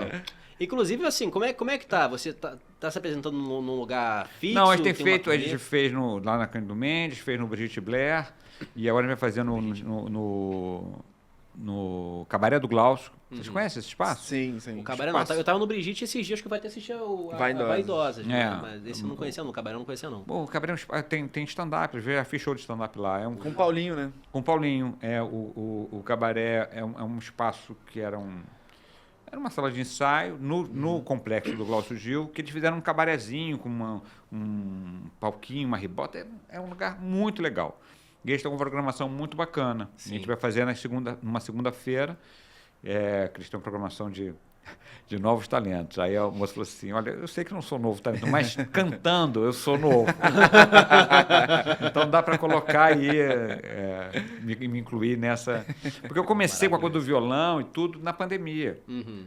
Que eu fui estudar mais um pouquinho para poder fazer esses... Já era uma vontade, mas... eu já tocava um pouco, sempre assim, né? Sempre com meu filho é músico mesmo, profissional, vive disso. Mas eu comecei aquilo foi me despertando a vontade. Comecei a fazer aula de voz e tudo. E aí que eu fui nessa de vencer. Eu até tinha muita fazer isso em público, eu tinha essa dificuldade de cantar e tal. Mas o show está me dando essa coisa. Então a gente quer, ano que vem, fazer mais. E fazer outras... Porque chama Contando Samba, né? Mas esse contando dá para ser contando... bolero, contando cartola, ou contando... Entendeu? Dá para fazer essa muita coisa para explorar ainda. Para você contar histórias e cantar as músicas. Né? E esse é o projeto que você tem atual, assim? É o projeto que eu tô empenhado no momento. E com relação ao stand-up, você tem vontade, interesse, ou assim, uma projeção tipo, cara, depois que eu encerrar uma turnê com Cantando Samba, eu tenho vontade de fazer mais um tempinho de stand-up, ou então voltar com Comédia em Pé, que inclusive imagino que seja a torcida e a vontade de muita gente que está assistindo. A gente queria ver esse ano que vem, a gente faz um show, porque a gente deveria fazer esse ano 20 anos de uma data redonda, mas a gente vai fazer ano que vem, que é 21, que é a maioridade. Teve o do debutante do Comedy Pack, foi o 15, né? Exatamente. Teve o baile debutante, agora vai ter a maioridade. Penal. Né? Porque 18 é a maioridade. É verdade, já pode ser preso. Então a gente quer fazer um show reunindo todo mundo que passou pelo Comédia em Pé, fazer um show grande no Vivo Rio, assim. Então, sim, a gente quer fazer esse show. Acho que em março do ano que vem a gente vai conseguir fazer esse show. A gente está com muita vontade de fazer, trazendo todo mundo, todos esses comediantes que passaram, muita gente legal mesmo. É quase que uma relembrança da história da comédia. Não, né? E não só isso, cara, é uma inspiração para todo mundo que tá querendo também fazer a comédia. Porque, tipo assim, eu tiro até por mim, cara. Eu tava brincando lá, que eu sempre fico sacaneando que eu sou o eterno faixa branca da comédia, assim. Eu tô aí desde 2012, mas nunca consegui me dedicar só a isso pra poder fazer mais. Aí... cara, o que eu estudei de vocês, principalmente de você... Até, por exemplo, na época, tinha um curso que a Carol Zócoli, ela disponibilizava de graça, assim, no YouTube. E, cara, o que ela usava de piada sua é absurdo. Eu lembro que ela falava assim que... eu não lembro agora em qual classificação que ela tinha posto, mas uma piada que você fala que é... Se salada fosse bom, tinha rodízio. Muito bom, muito bom. Então, assim, cara, para pessoas como eu e outras assim que gostam da comédia, que querem estar, é muito legal ver o Comédia em Pé voltando a atuar, ver você voltando para os palcos também. Eu acho que é uma torcida que não é só minha, é de uma galera, entendeu? Então eu espero até que volte a acontecer. Eu quero ver se eu faço mais stand-up ano que vem. Eu sempre vou para Portugal, né, uma vez por ano, pelo menos, e faço muito show lá, e fizemos até teve um Comédia em Pé Portugal, que até a Carol Zócoli fez parte. Caramba. A gente fez com 2 comediantes brasileiros que moram lá, que é o Vitor e a Cássia. A Carol, que na época estava morando no Canadá, ou Nova York, estava lá, agora voltou para São Paulo. E um comediante angolano, Caraca. que é o Vemba, um comediante muito legal. E foi muito legal, a gente fez uma turnê lá do Comédia em Pé Portugal. Porque eles gostam muito do comediante lá brasileiro. Lá eles consomem também, né? Consomem muito. Tem uma cena boa lá em Portugal, em Lisboa. Eu não sei com quem que eu estava falando isso. Era algum amigo meu que existe uma... Eu não sei, mas parece que é difícil para eles entenderem o nosso linguajar, a nossa língua, ou é de boa? Não, é de boa. A gente entende menos eles do que eles entendem a gente. Um deles consumiram muita novela brasileira, né? Outro, a gente fala mais aberto que eles. Então é muito comum. A minha mulher, ela não entende nada do que eles falam. Ela fica aflitíssima, porque ela fala, não entendo, eu prefiro falar inglês do que falar com português de lá. Né? Quando eles falam entre eles, rápido, realmente você tem que ter vivência para... tem que ter ouvido treinadíssimo. Para sacar ali. Para sacar, e eles falam muito fechado. Eu acho que nessa questão o que pega mais é o contexto local, né? Da nossa cultura aqui.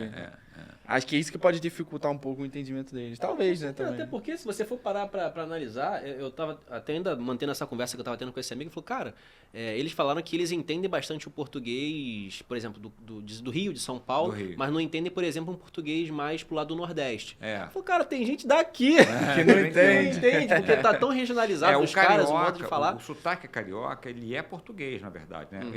O chiado carioca... você vai encontrar em Lisboa direto. Eles falam S, piscina. Eles falam S mais chiado do que o carioca. É muito chiado. É tudo... Eles falam com bastante assim. E tem as questões do jeito que eles utilizam a língua, né? Que, por exemplo, eles usam, para falar com você, tem um tratamento formal e informal, né? O formal é o senhor, o informal é tu, é a segunda pessoa, queres uma água e tal. E tem um meio termo que o cara quer ser educado, mas não quer parecer mais tão informal, tão íntimo, né? Então, assim, que ele trata, usa o nome próprio como pronome de tratamento. Entendeu? Então, ele fala assim, o Vitor quer mais água? Falando... Sim. Falando comigo. Te tratando na terceira pessoa. E eu não estava acostumado com isso, achava isso estranho. E aí, eu estava num Airbnb, estava com uns amigos, eu queria sair mais tarde. Falei com o cara, falei, olha, será que eu posso sair mais tarde? O cara falou, olha, se o Cláudio quiser, pode sair mais tarde. Eu falei, olha só, mas o Cláudio sou eu. Ele falou, eu sei, estou falando com o Cláudio. Isso faz uma confusão. Sim. Porque realmente é muito estranho. E aí eu passei uma situação, assim, eu fui na casa de uma amiga, que ela tem um nome que não é comum, que ela chama Abadia. Então, uma pessoa que trabalhou com comédia aqui para a empresa, Abadia. E eu ia na casa dela e ela, em vez de me dar o endereço, ela me deu só uma indicação. Cláudio, é fácil, sai do metrô, virou à direita, meu prédio é ali. Então eu não sabia o nome da rua que ela morava. E não me lembrava o andar, o apartamento. Só que a rua que ela morava chamava Sérgio. Só isso? Só Sérgio, não era Sérgio não sei das quantas, engenheiro, não. Sérgio. Rua Sérgio, ponto. E eu não sabia. Aí, por acaso, esse prédio é um porteiro que nem acumulava. Aí eu falei assim, amigo, eu estou procurando a Abadia. O cara falou, não, mas aqui é Sérgio. Tudo bem, olha só. Mas é que eu queria ir na Abadia. Eu falei, não, mas aqui é Sérgio. Eu falei, perguntei, mas qual é o seu nome? Ele falou, João. Eu falei, eu sou o Cláudio. Aí ele falou assim, olha, ele falou para mim, se o Cláudio quer a Abadia, aqui é Sérgio. Eu falei, olha só, vamos deixar a coisa clara. Eu estou procurando a Abadia João é o senhor, Cláudio sou eu e Sérgio eu não sei quem é. Para conseguir chegar à conclusão. Meu Deus. Mas achou? Achei, mas ainda tinha um segundo problema, porque na verdade essa minha amiga, que é uma coisa louca, ela chama Cristina Abadia. É um segundo nome, mas ela prefere Abadia do que Cristina. Para se destacar. Mais característico.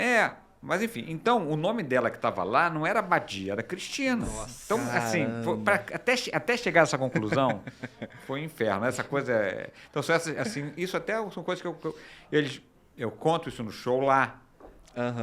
Como eu conto aqui também, funciona nos dois lugares. Essas coisas da questão do idioma, né? Sim. Funciona tanto aqui quanto lá. Eles acham divertido.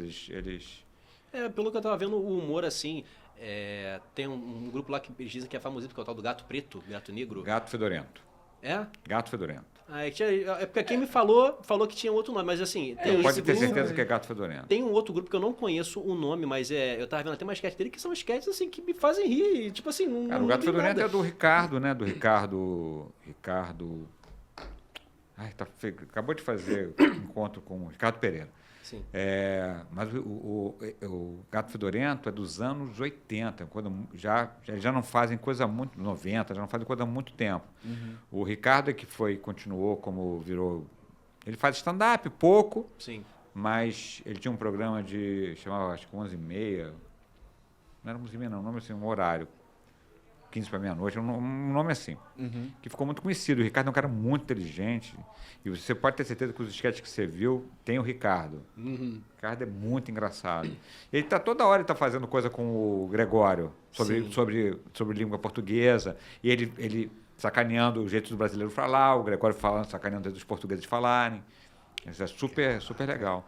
Mas assim, e tem comediantes de stand-up português que são maravilhosos. Fizeram muitos. O Comédia em Pé trouxe muito português. Sério? Caramba. Os mais famosos. O Antônio Raminhos, que é super famoso lá, o Hugo Souza, que é super famoso, fez show com Comédia em Pé. Quando eu vou pra lá, eu faço show com eles também. Caramba, que maneiro. É. Cara, hoje foi mais um episódio que voou. Cara, caramba, dá dor no coração absurda. Olha, infelizmente, principalmente pra gente, espero que pra vocês também, a gente chegou no fim, cara. Amigo, eu te agradeço. Imagina. Demais. E assim, a gente faz esse convite pra todo mundo, mas pra você é um convite, até que se eu pudesse botar uma estrelinha, um coraçãozinho no convite, eu botava também, porque, é de honraria mesmo, cara. Se você tiver gostado, por favor, volta. Tem muita coisa que a gente ainda quer conversar contigo, tem muita história sua, tem muita pergunta que fica na nossa cabeça, só que eu não quero te interromper, mas eu quero saber, mas não dá, e tempo. Mas também, às vezes, eu engato uma quarta, vou embora. Por favor, faz. É muito bom pra gente. Se for embora, mas continuar aqui sentado conversando, tamo junto, cara, pelo amor de Deus. Então, assim, se você puder, volta, porque foi e está sendo uma honra e um prazer. Pra gente já era muito bom ter a expectativa de fazer esse episódio, e agora merda. Que foi.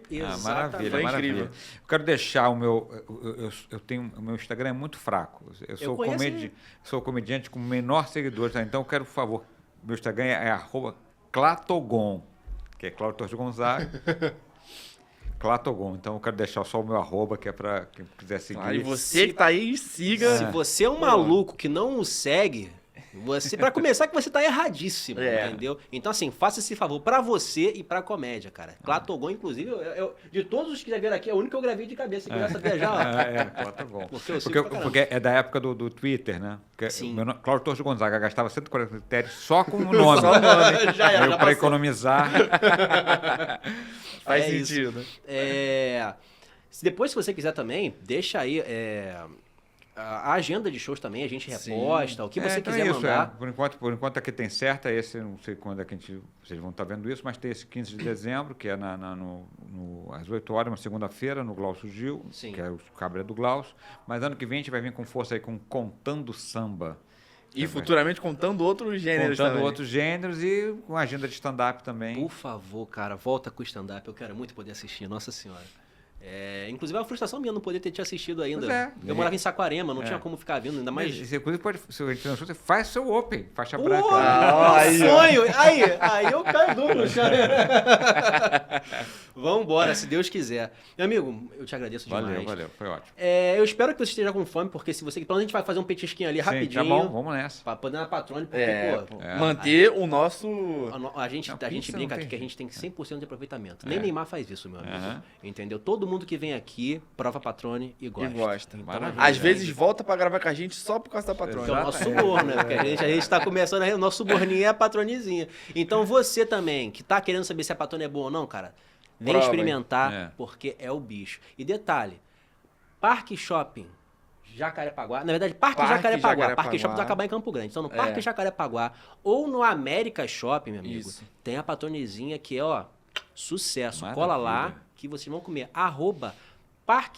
Patrone Parque Jacarepaguá e @Patrone América. Segue os caras, vai estar na tela aqui que a gente vai botar, na verdade, nosso editor.